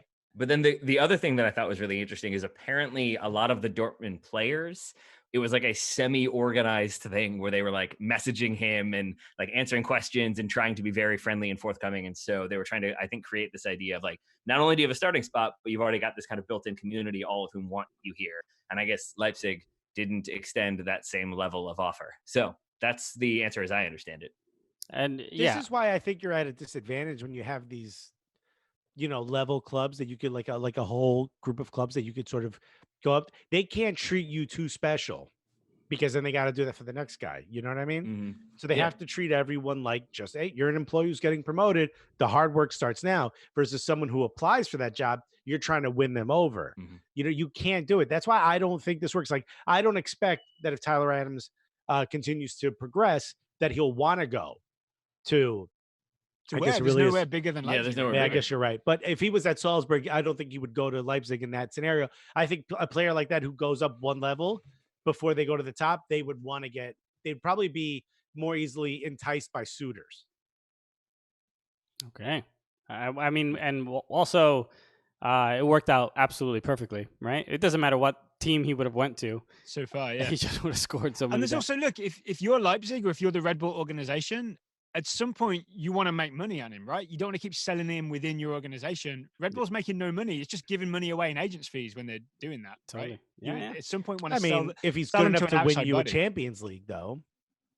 Yeah, maybe, but maybe he's not. Like I'm just saying, at some point it can't all stay within the energy drink family. Good idea. Why didn't he go to the Red Bulls? That would have been great. It is probably a thing that like as soon as Leipzig, if and when they win the Bundesliga, like that probably does, that equation changes a little bit. But right now it does seem like if you're going to win the Bundesliga, it's going to be playing for Bayern Munich, then maybe playing for Dortmund, and then playing for Leipzig. And maybe if that order changes a little bit, maybe they do have more of a kind of vertical pathway to playing in the Bundesliga. Isn't it just crazy that he's that good? I watch him. I'm just Yeah. like, how is he this good? He's just a kid and dominating, adult center backs so easily. He just has a great feel for the game that He's like Peter Crouch with like a better movement. I mean, he's I good at bet. everything. It really is, Yeah. including Daryl and I had this conversation where, like, because he's so big and sort of awkward looking, I don't think of him as very fast. So then Daryl was saying, like, no, he is really fast. And so I was watching some videos. Like, there's one where they break down, like, what makes him really quick. And watching him, it is insane how fast he is. Like, I didn't really fully realize how much, like, acceleration he has and like breakaway speed he has, and I think that's huge. But then his control is good, his physicality is awesome, that you can basically hoof it up to him anywhere and he is always going to at least challenge for it like that. He is a very complete forward in a way that I feel like we haven't seen in a very long time. Wow. Mhm. okay. That's my feeling. And I'm also his buying that dad is a car. Premier League professional who probably helped him in his career a little bit from an early age. He's Also born in England. You believe that? hmm Can he Yeah. play for the English team? I mean, I think maybe he could have if we got to him early, but maybe not. I'm not sure if he was there long enough to get citizenship. I'm not sure how it works. But I do know that Jadon Sancho, Erling Haaland, and Gio Reyna were all born in England. But only one of them plays for England. Yeah. Because your cuisine sucks. That's why. Is that That's what what you happens. think? Gio and Erling were like, oh, we got to go somewhere. Not with only a are bit you more not taste. qualifying for the Food World Cup, but we Yeah. need better cuisine options. Yeah. How do we Gio get was thinking about it. Salvadorian citizenship? Gio was thinking about it. Erling's like, have you had the burritos? They're disgusting. All right, let's move on to the next question. Actually, I just have to turn on a light. So, Daryl, you take this one. I'll be right back. Oh, you want me to ask the question? Okay, yeah. I thought you were asking me to turn on the light. I was like, I can't do that. Daryl, So- get to it. Turn on the lights in my apartment. Jake Dowling asks, actually can't see it. I'm going to have to lean in. Thoughts on the new Portland black kit and one of your favorite kits in MLS? Have you seen the new Portland Thorns black kit? Yeah, it's gorgeous. It's got like sort of like a shinier inserts of the Sublimated, I believe that's called, right? Sublimated. no, sublimated roses. is when it's like sort of printed on the shirt. That's what I'm saying, not sublimated. Yeah, it's not sublimated. I'm very confused. Christian, are you back yet? I'm So, confused. so it's a black jersey, and as part of the pattern, there's like the outlines of roses, right? Yes. Yeah, and then there's the red trim and the red sponsor. Yeah, right? it's absolutely gorgeous, and like the type of shirt I'd want to wear. Like I like those where it's like as you move, they sort of change what you can see on them. You know, It's what I mean? also having worn black jerseys in the heat of the summer. It's probably a good thing to wear in Portland. Probably wouldn't work so well for say Orlando. Which Yeah. is a point I made. Christian and I were talking about jerseys on the MLS thing, and they said like the favorite Houston Dynamo jersey is a black one. I'm like, whose idea was it to Mm-mm. wear black jerseys in Houston in the summer? That's Yeah. disrespectful. Do you think it really I matters? want in white soccer linen jerseys? uniforms if I'm playing in Houston in the Yeah. summer. That's what I want. Just a mesh, like the Puerto Rican dudes with the mesh Puerto Rican flag shirts, a mesh all the way up and down. That's I do think need it's that. one of the best thing NWSL clubs can be doing is just to absolutely eat Major League Soccer teams' lunch yeah. in terms of having cool jerseys. 'Cause- 100%. Even in Red Stars, that Red Stars jersey was phenomenal. Yeah. There Yeah, it is. yeah. So if one league's not doing it, then the other league should definitely do it to get the attention. Yeah. Even the white one is fire. I love the Yeah. white one. I like the white one a little bit more, but they're both absolutely. I bet dope. you in person the black one is much nicer, just because you'll see more of those of the rose effect. Yeah. It's troubling to me that there are people like who make corporate decisions who see that jersey, like those two jerseys, and see the new St. Louis or the LA Rams jerseys, and are like, LA Rams, that's the way to go. Like just the most uniform, generic jerseys versus interesting that reflect the team. Yeah, This is I'd my rather go issue those. with NFL jerseys are just there's not that much creativity to them. Nah. You know, and this is the one thing where I think NWSL, in particular, Portland Thorns, Chicago Red Stars, and there's a few others that are sort of escaping my mind right now that I think do a really good job. Like Houston Dash is kind of like simple, but like there's a few that I think do a good job of saying like, all right, fine, we're not the top tier soccer league just yet, and we're working our way towards it. But MLS has clearly dropped the ball on jerseys. A lot of them are just plain white tees, right? And they're not taking big chances. If we take chances, we become style icons. And I think you see that. You see like people in Europe wearing jerseys for clubs that they don't follow or maybe don't follow those leagues. Like when the Tigres came up with like the wild one that looked like all the tiger scratches on it, stuff like that. That's the kind of stuff that hits, like Nigeria kits. These things can become sort of phenomenons, and that only helps you sell more jerseys, more people know about your league, yada yada yada. And I think NWSL is doing a really good job of that, in particular clubs like Portland Thorns. Do you think part of oh, go ahead, Daryl, sorry. Oh, so I wanted to learn, what does sublimated mean? Because I thought sublimated meant like what's going on in that jersey when you've got like a thing in the background of the color. No. So Sublimated is What does when it actually mean? when you can almost like imagine Providence, the Nike logo and the badge of Portland Thorns was printed on. It was just printed on the shirt in But ones. So So isn't the rose stuff printed on? No, that's a material. That's a material that is made for the jersey. If the red was also printed on and the Providence was printed on and the Nike logo was printed on, then they would have sublimated that shirt. It's almost like Oh, because then there's nothing sewn on and nothing. nothing sticking sewn. out. You can sew Alright. stuff on top of a sublimated shirt, but like screen print, like when you lay the logo onto the shirt, that's not a sublimated shirt anymore because the screen is on top of the shirt. Yeah, Taylor hates this conversation, I think. Huh? What? Sorry, I fell asleep. He'd rather talk about. He'd was rather that? hear about pizza. I wasn't sure it could get worse than pizza, but here we are. Do you think part of it is that MLS has the sort of like centralized deal? Like, do you think if Yeah, each I team think were that's allowed to I like think have that's their all of it. designer? What's I think that? that's all of it. Yeah. Yeah, well, Yeah. I've The said deal this. with Adidas, right? I said this before, but I think creating kits for 26 teams is too much for one company to be able to apply a unique design idea for every single team. It's just too much, and that's why we get what we get.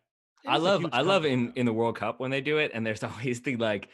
There's like the 4 or 5 that they clearly put a lot of effort into. And then it's like, you guys are like your national colors, whatever. It's fine. Like sometimes they put a ton of effort into like a few of them. And then the rest are just sort of standard generic ones. It does feel like time. Isn't it about the balance of power in that relationship as well, right? It's not like MLS is such a big brand that Adidas is desperate to be the MLS jersey supplier, and they'll say like, "Hey, next time we'll do real good. we'll make amazing jerseys for you." It's more that MLS really wants Adidas to be the jersey sponsor because they desperately need the money. I mean, it's also they make a huge investment in MLS, so why wouldn't you? Yeah. Generation Adidas, they're the only shirt sponsor for the whole league. Like, why wouldn't you put more effort? Yeah. And if you wanted, I think if you want to sell more jerseys, like. I'm saying it's on Adidas to make the effort. MLS hasn't got the leverage to force them to make the effort. No, I guess you're right. Totally. I just think if you want to sell more, get wild with it. Yeah. All the stuff that like they said no to for the Nigeria. Well, I guess that's Nike, but like whoever their wildest kid is, all the ones that didn't make it for that, throw it on. It's like the Germany kit that didn't go. That's now the Sporting Kansas City kit. You know what I mean? Like the second choice, second best idea for every other team. Whatever the wildest shit was, that's now the Montreal Impact jersey. You're not wrong though, Alexis, because like I mean, there's a reason why people in Turkey wear like NBA jerseys and stuff. And yes, part of it is like branding and you want to be Steph Curry or whomever, but part of it is that like you recognize the brand and you recognize the kind of like cultural impact of that. If you have really interesting dynamic jerseys, I think you probably get people buying them because they're aesthetically pleasing or they look cool or what have you. And maybe that does create awareness. Basically, MLS is usually pretty good, or at least pretty inclined to embrace new ideas and try different things if it might turn some heads. This does feel like an obvious area where they could do that. I just wonder if it's because they don't want some teams having better jerseys than others, like very clearly, and how much that could backfire in the end. Or could it be that in the past, if you look at the jerseys from like the 90s, right, early in MLS, fire. And they were very American, right? Yeah. They stood out versus the rest of the world, and it was the same era when we had the dribbling penalty kick type thing, The shootout. the MLS shootout, and then the league ended up having to contract, and it wasn't fully respected around the world. And I wonder if maybe Major League Soccer is scared to stand out in a way that might get it mocked for not being like the rest of the world, right? So essentially, it's a peer pressure thing of maybe they feel like the best way is to just look like everybody else and fit in. And the best way to do that is just to use the Adidas template. Part of that, I think you're right, is because they started doing a lot more FCs. Yeah. Right. Which there were none before. It was the city nickname before. Right, and now now like Fusion Mutiny, that kind of thing. Yeah. So they maybe were it's the just Tampa MLS, Bay Mutiny. Yeah. It's maybe MLS is scared to stand out. You know what? Two things. I'll say this. I think at the time that the teams did, they had to contract teams. I could understand that sense and that feeling, but where MLS is now, I think there is, and where just American soccer is, I think there's a more of an outcry now for its own identity, and so I think just more of this complaining from all of us will maybe allow us to have like 1 or 2 good kits in the league. You know what I mean? Like hopefully it'll happen over time where like you'll have like even the Premier League doesn't like every team's kit every year is not great or whatever, like or the new round of kits that they put out, but at least I think over time they'll start. There's a stronger push for creativity. Whether it's Pablo Mara and The Athletic had done a great piece about that on how Adidas comes up with the designs and how long before it's like almost a 2-year process. So people are complaining now, but they won't see any changes until probably 2 years. The kit that's 2 years from your complaint. So Yeah, so I think it's it's only a matter of time, but I think we're leaning towards a more liberal and more progressive kit design. Hopefully, Dogmanstein just said that's one of the big problems with the U.S. soccer. We don't add anything to the soccer culture. We just co-opt it from Europe. I don't know that that's exactly wrong. I think a lot of it is that, and I think that's one of the big problems. I don't know that we should go full-blown American, and be like, start naming teams like, the Louisiana Freedoms. You know what I mean? Like, it would be the Louisiana Purchases. How are you going to miss that one, man? Come That's on. a good point. It's a good. God damn it. Like, but like shit like that, like I kind of like the just the no nickname, like let the fans come up with it themselves. I do like that. But I do think we can Americanize it in other ways. It's like lean in. Who gives a shit that we call it a PK instead of a penalty? Suck my dude, dick. I have to ask this. Yeah, Thank you for circling back to that, Alexis. Kick. This is my question. So Dave Chappelle has that joke when he's like being a potential juror about like his blackness won't allow him to answer that question. Yeah. Daryl, does your Englishness prohibit you from saying shootout? Because you did a lot of legwork to not say shootout, and then Alexis, you were like the penalty dribbly thing, and then Alexis like the shootout. Like, I feel like you did not want to say that. Daryl's blackness won't allow him to say shootout. That makes sense. I couldn't remember what it was called. Honestly, I didn't. He know also what doesn't there think was a name OJ for it. did it. So Daryl is just. Also, shouts to Scooby the Goon. He's back in welcome the back. chats. The best part about that sketch remains. Are you familiar with Robert Blake? Yeah, Brett did that shit. Just instantly. Yeah. That was great. All right. Let's move on. Next question. I don't know if this might be our last one. I do not know. We'll see. He says, if you were all quarantined together, Josario Marcho, he says, if you were all quarantined together, how long would you go before having to kick out not Alexis? I don't think I'd be the first one kicked out. No, you don't kick out your best cook. Don't kick out your food guy. You keep him, right? It's Christian. Christian's the first to get kicked out. Is this a question for us or for Alexis's wife? Because this is probably makes still here. She should answer. Get her on. I think Alexis is like yeah, he's gonna let you know his opinion. That's definitely gonna happen. But like we have been sort of contained with Alexis in that we did drive like a decent way across the country in one car together. He's going to be the driver. He'll keep the positivity up when there's traffic. So I feel like maybe he's the person you need in a pandemic situation to keep the spirits up, to keep the debates alive. I honestly think that question suggests that Alexis on camera and on mic is the same all the time as like he's always on. We're in a normal setting. But the truth is that he's much more pleasant in real life. Yeah, I guess. I think it's probably just whoever snores the loudest. That's probably at the end of the day. That's the answer. Yeah, it's probably Alexis, me getting kicked. Whoever snores the loudest and bathes the least. I bathe all the time. But Christian sometimes has to sleep with headphones when we have to share a room. I do. I just put I don't bring earplugs. I just bring headphones because also because while he's sleeping, I go up next to him and I go, ah! Can you imagine how much content we'd get created while quarantined together? Is Taylor frozen or did he just not like that joke? Oh, it's a good question. Oh no, I was frozen. Daryl, has the massive storm hit your house yet? Mm-mm. That's coming. It's on the way. Yeah, my internet is going in and out as the tree is bent over. That's frightening. Oh boy. Yeah. Felix said Alexis would definitely cut wind first. Oh yeah, that's how I welcome you to the quarantine. One of those that sounds like a question. All right, we got next one. This will be our last one. And Enrique Nieves says, we have a blank slate. How would you guys organize and set up youth leagues in this country? What is essential? What is scrap? What do you keep? What do you scrap? Easy question, which with a simple resolution. So everybody gets knives, whichever. Everybody gets knives. Here's I saw scrap and I thought knives. Here's my question. This is for Total Soccer Show. Why is everyone freaking out about the no DA? What changed? I don't know enough about this to know what changed. I think people are freaking out just because the DA announced it really quickly without giving anyone any warning, right? And there were some clubs that were part of the DA that then had to find another league to play in.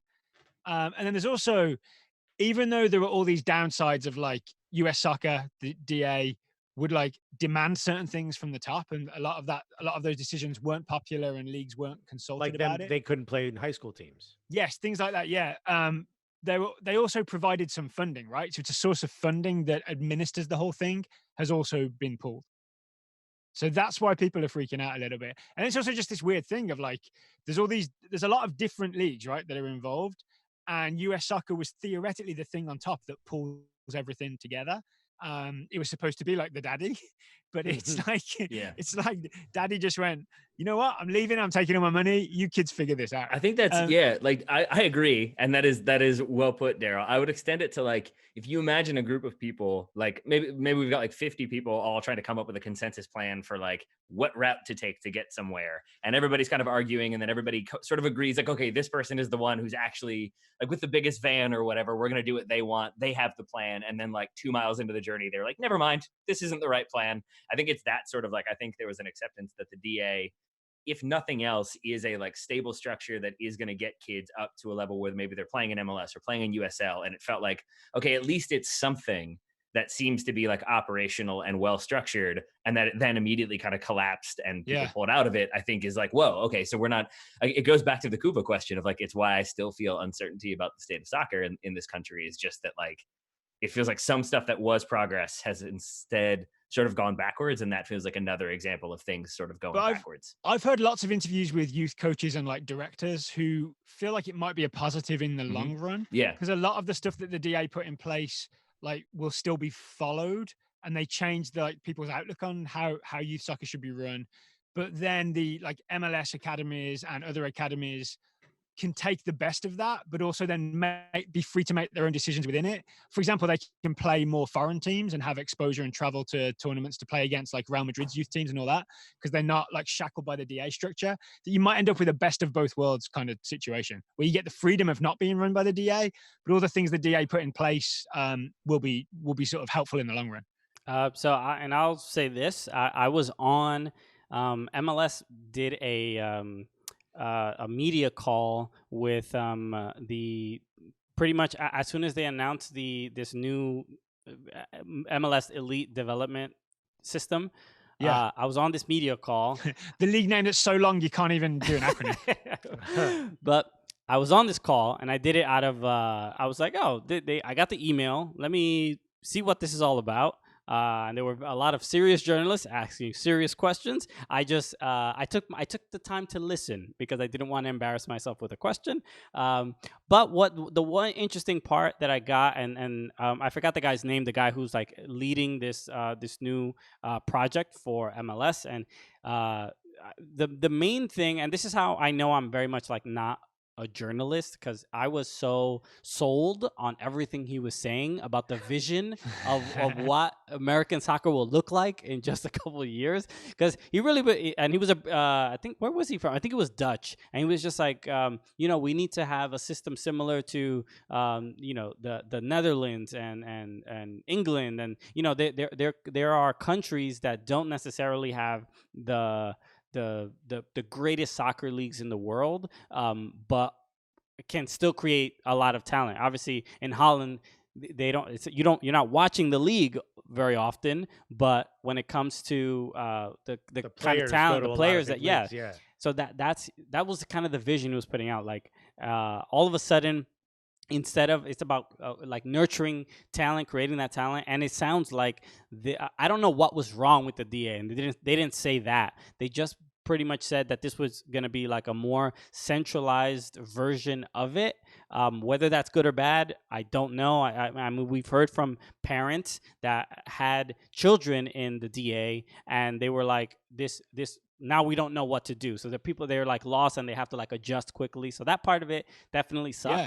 It was way too sudden, right? You should have had like a year's notice. Like, hey, this is happening in a year. Exactly. Everyone be prepared. Not, hey, guess what? Yeah. So you know that thing we were going to do tomorrow? I'm leaving your mother. What? Wait, what? So, even look, but where are the daddies.com? Let's remember that one real fast. Thank you for the follow, YO SRV. He's and even the question is, if you had a blank slate, how would you guys organize and set up youth leagues in this country? Get rid of pay for play. I mean, that's definitely the easy thing. I would say we don't necessarily need a blank slate. Like we have we see. Well, this might be that blank slate, but we could just model the way things are done in other countries. But the bigger problem here is that the country is too big. I would say make it. Like we're not that. How does China do it? How does Brazil do it? How does Russia do it? China does. If you want to compare us to China, I feel like that's not the best idea. I mean, it's that also is the forthcoming. Alexis, to answer your question, the way Brazil does it is they have loads and loads and loads of professional clubs, right? Spread across the entire country. And then, they have youth leagues and youth teams, and they have scouts from those clubs, and those guys will go and find the best players, and they'll find like a early teenage Pele, and Santos will be like, hey, come and play for us, come and join our youth system. That's how they do it. That's how England does it. That's how Brazil does it. That's how England does it. The problem in the United States is we've got this giant landmass and only so many professional teams, and some of them don't necessarily have good academies either. I mean, that's the problem, right? There's not enough of the professional teams that have the big academies to suck up all the talent around them. So then here I have two questions. One, you still have soccer academies or clubs in those areas, right?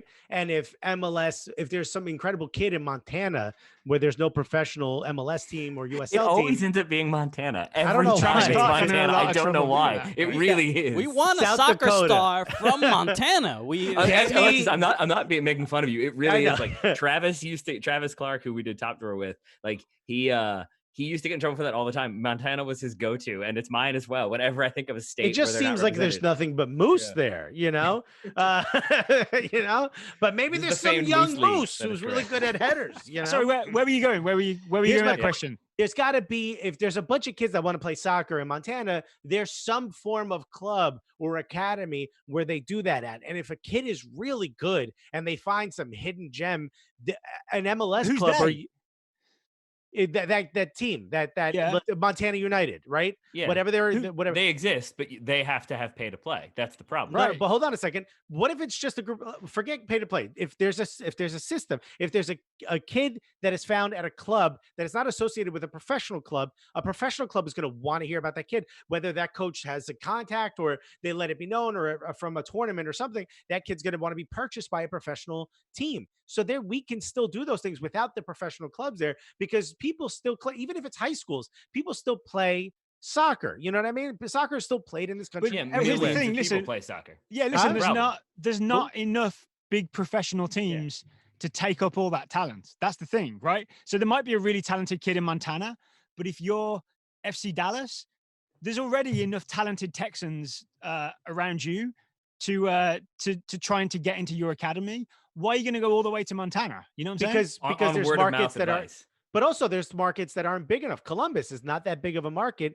And I've heard that from these clubs. Kansas City actually used to have the right to go and poach from other states because they don't have as big a market. So there are some clubs that are able to do that. But if there were more teams, then there's more chance of that kid finding a team to play for, right? Oh, and that's agree. the problem. There aren't enough teams. Right? I think we should have.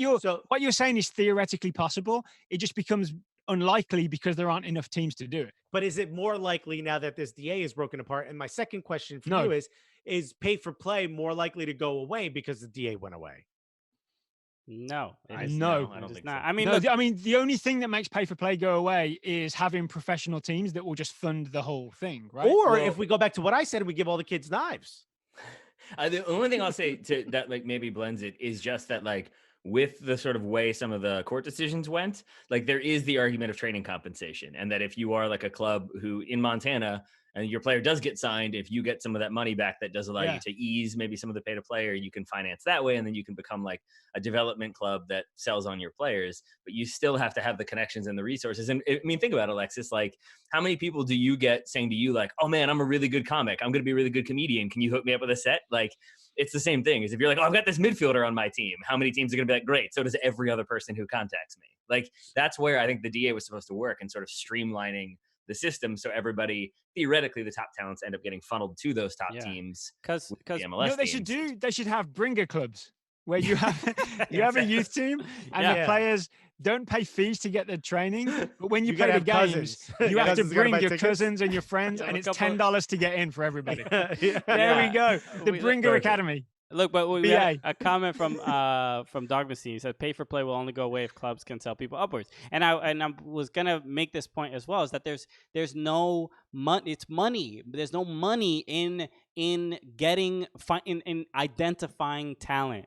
And if there's no incentive, there's no financial incentive for moving a player forward, then it's just not going to happen. We're not going to. Okay. What? Here's why I disagree.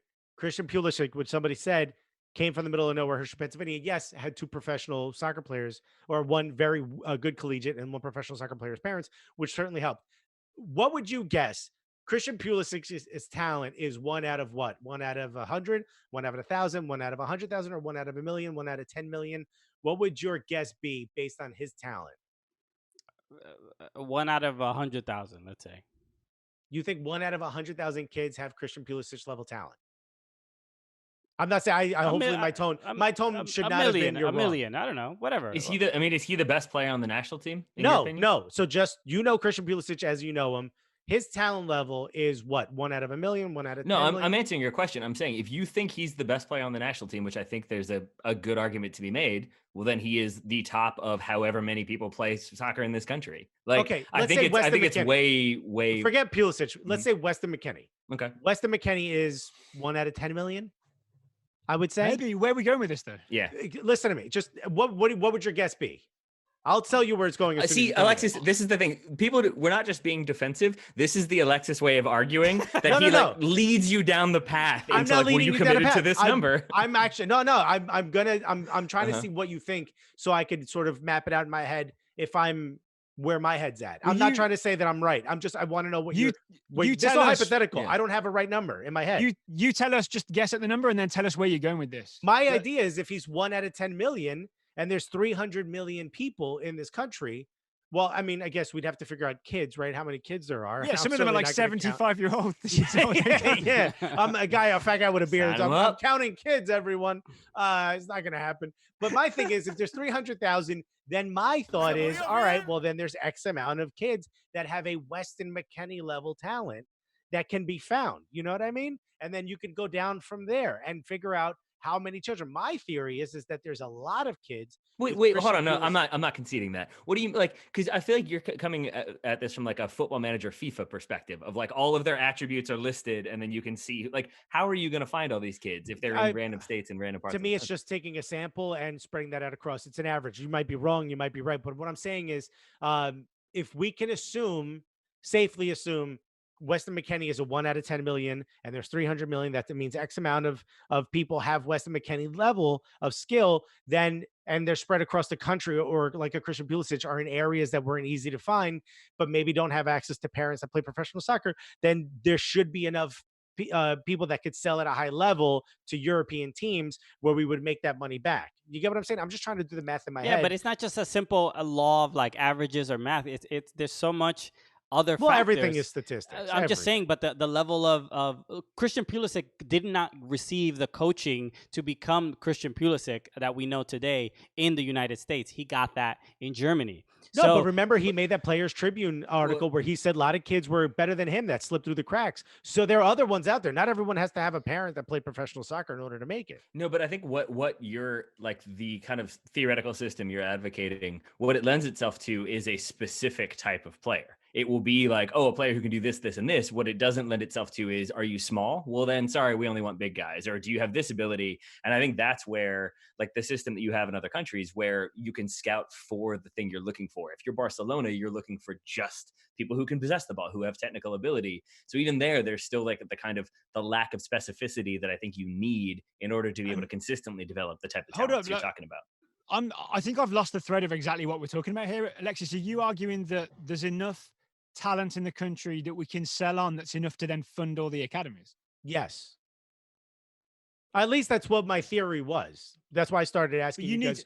So again, I would honestly not just to prove that I was right to begin with, but who sells I think these almost players, exclusively to prove you were right. But who sells these players, right? If you're actually going to sell players like that, then you need professional teams American teams to take these players and then sell them on for big money. No, right? you don't. So, you could sell them from an academy or from your travel. Not for much, right? You can sell them for a little bit. And that Montana academy that doesn't know anybody, they're contacting Real Madrid to be like, hey, we got this kid. Tournaments. See, but Again, that you know- Montana team, can they afford that tournament? Yeah. Like, So you know that's not realistic, right? You can't just sell a kid for a fortune. You can't. You could hope for training compensation and solidarity payments, but you don't know that you're What going if to we get start it. an academy to teach kids how to post clips on TikTok, okay, of them playing soccer? Now, hear me out. I don't want to hear you out. I'll be honest. I also honestly, don't like- have anything left after Look, that. honestly, I think think- one big thing we've proven here is it's really, really hard to organize youth soccer in a Yep. country the size of the United States, right? Yeah. It is I would say it's impossible. almost impossible. Yeah. Did you say? Yeah. So it's basically impossible, and we've just always got to do the best we can. And there's no point trying to burn it to the ground every 10 years because we're not happy with it. Because then all you've got is a bunch of ashes, and you have to start again. How Yeah. about why don't how long before USL clubs have academies? I think some of them do. Some of them have do. them now. Yeah. Yeah. But that could help fill in the space because maybe Montana doesn't need an MLS club. But Maybe they it don't have the costs capability to have an money. MLS It club. costs Yeah, but, money for that Alexis, academy. If there's Alexis. assuming there's teams that have money in this situation, and They some don't. teams do. A lot of teams do. Indy 11 is making money. Louisville City is You making say money. a lot. You say a lot. You're wrong. Yes, a lot of A them lot is do not- make money. A lot no. of them do. No, they all survive. They That's the all- best they yeah. can do. Not all of them. Detroit Yeah, City's some of the- making money. Some of them don't survive. Detroit City is not making money. They Detroit made City over is $1 million in revenue. That's like one of the most at whatever level they're at. profit or revenue. I don't know which one, but it Well, was there's $1 a big million. difference between the two. You know that, right? No, actually, I don't. Of course I do. Thank you to whoever subscribed. Here's my point. Let's start a third party ownership. I've been talking about this for years. Let's just find a way to make money off these kids. Did you say let's start third party ownership? Is that what I just heard you start to advocate? 100%. Look, Honestly, I mean, that's horrible and we shouldn't do it. But financially, Why not? because you could like ask companies to buy into young players, and that's how we fund the entire thing. It's a terrible idea because it's bad for the kids. How But is just it bad for the kids? If your dream is to play in Europe and I can help you go there, why shouldn't I get a cut of your contract just like an agent? Because Then it it's a naturally weird- means that they're not having the best interest of a child in mind. Yeah. They're having their financial interests in Well, mind. no then, one like, asked one- the best interest of the child. I love when you propose an idea and then immediately Alexis- realize why it's not a good Alexis idea. is just like I still haven't the- realized why it's not. Alexis a good is just idea. like the child should not be speaking to me. Okay? Yeah, whoa, Yeah. whoa. Well, Alexis then is put it back describing in farm its equipment, cage. by the way. Get in the back of the van. You know what happens. You get locked in the van that's parked outside. So Good luck basically, what we've sleeping. learned is if we have a blank slate, don't give it to Alexis to fill in. I think I'm right. Look, Sell and the kids. And then so a lot of people will also say, well, if we have pro rel, it would inject this incentive so much into lower leagues, into in teams at the bottom of the pyramid, that this would all sort of resolve itself, right? Yeah. That they would invest in academies and getting players and selling them on and moving them, and that is one possibility. But if that is if not currently on the table, there has to be something that my idea is like, we have the federal government. The federal government supplies, gives money to the state. There's a Theoretically. theoretically, yeah, right. I mean, Yeah. Trump wants to change the rules. Let them fend for themselves is what you were But gonna there's say? like sort of Yeah. a back and forth. The U.S. soccer, in my dream scenario, U.S. soccer has enough money to finance the regions, and that the regions are like it's hyper local, and the kids are not traveling across the state to play each other unless it's like some once a year sort of tournament that is funded by U.S. soccer. But U.S. soccer funds the regions, and that's enough money to spot talent and hopefully get them into an MLS academy or whatever, and then move forward or whatever. But there's not enough of a financial incentive to do that. Christian, check your texts. Okay. Just trust me. All right. I'm checking. It's the perfect way to end this. Oh, okay. And not at all awkward in the middle of a live broadcast. Now I just got it now. The other thing, while Christian's doing that, I'll say this, that like Okay. the other thing we haven't talked much about All right, is there like we the go. political side of things, which I think is a really important thing. And I don't mean like Trump politics. I mean literally like when I was coming up, we had ODP, but ODP, the people who coached those teams were often club coaches. And if you had all the coaches from one club, they're not choosing any of their rival clubs because they want their club to look better. So there's even like on the ground that human element that you're never going to be able to remove. And again, it goes back to I think what Daryl was saying, that like a country this big, I feel like you can't really have one completely unified system of operations. I feel like you have to have a lot of different people sort of working together, but also working against each other. In some ways, I feel like the present situation is kind of what it's always going to be. It's maybe going to be a little bit better at times and a little bit at worse times, but I don't know how you ever streamline it without it, like, still having those same financial and political issues. I think in the end, I'm going to do a little more research on the third party ownership. Okay. Just because I'm not sold that it's You mean a the bad thing idea. that's banned by FIFA? That thing? I honestly just think it's misunderstood. And also, FIFA banning something means they didn't get their beak wet. Let's be honest. That's true. So I'm just going to I've just checked Twitter and I think I know how we're ending the show. Yes. Yeah, it's pretty great. Getting to that right now. Also, Scooby Dagoon says both he's in and he said hashtag sell the kids, and the S and the S are both dollar signs. Look, Dominican Woody. Can you make that bigger? Yeah. Let me minimize this from Doug. Thank you so much for sending this. So funny. There it is. Yo, it's exact. Dominican Woody. Oh my God, that's you, dude. Hell yeah, bro. Yes. Oh my God. I think in the end, this is perfect. Douglas, you're the best. I think in the end, if there's so many kids out there that haven't been found that have a ton of talent, then then I don't know. It behooves us to go find it. And if look, whether people like it or not, we currently live in a capitalist society, which means if there's a supply, someone will find a way to sell it towards the demand. There's clearly a demand, and I get your point, Daryl, that there's not a high enough demand for these players because there's not enough professional clubs. But there are clubs all over the world. It's a world market. So whether you sell them to Europe or South America, you talk about selling children to South America, selling players, players as adults or as children. Do I have to specify? Yes, because you can't sell children. Look, just buy the used car. It was in an accident. Okay? I never thought that Alexis would come out publicly as pro-child slavery. That's good to know. That's good to know, Alexis. They're free to leave, but where are they gonna go? Hey, what's a World Cup worth to you, buddy? Yeah. I mean, look, the parents can go with the kids. If the club has enough money, this is me socially distancing myself from Alexis's ideas. All right. In the end, I think there's a way to do it. Daryl, I will do research and come back to you. Okay. I will actually. Can I drop a plug before we finish? Yes. Allocation Disorder, the podcast with Paul Tenorio, Sam Stejgal. That will be a properly researched, Alexis, and properly reported conversation about the new youth league setup in Major League Soccer. That will publish Friday in the Total Soccer Show feed. Okay, I cannot wait to listen. Child slavery will not be advocated. And I want it known, I do not advocate for child slavery. All right. I was coming back in, and then Alexis started talking again, and I got nervous.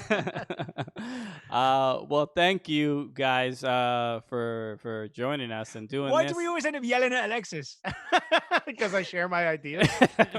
Because he speaks his mind. That's why. You have to. It really I is. just It's don't tough with understand my Alexis. genius. It's because he's very assertively says things, and you don't know if he's fucking with you or not. That's really what it is. It's like, I can't Voted tell. out of the quarantine house. I'll just eat whatever food Christian makes. I don't care. It's still got nutrients, right? Maybe. Well, thank you everyone for, especially in the Twitch chat, for hanging out with us. We appreciate it. Hopefully this was informative and highly stupid. So I hope you had a good time and laughed and learned a little bit. So all right. So I learned about sublimation. Okay, cool. Yeah, there you go.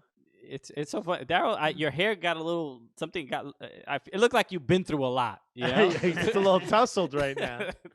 This has been. Do you all have that? Do you all find that too? Like, I feel like whenever I record, my hair always ends up like, dude, my hair is that, because I just spend the whole, like, I'm always like touching my head when I'm recording. Oh, Alexis. Yo, my hair is wild. Wow. Look at this. Do you want to write an album about your feelings? I feel like you do. You look like the lead singer of The Cure. Look at me. I'm what did Christian call me? Houston Bieber. It's just the best. Oh my god.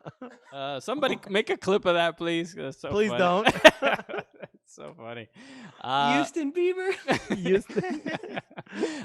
So everyone, thank you for hanging out. If this is your first time getting to know any of us, I apologize.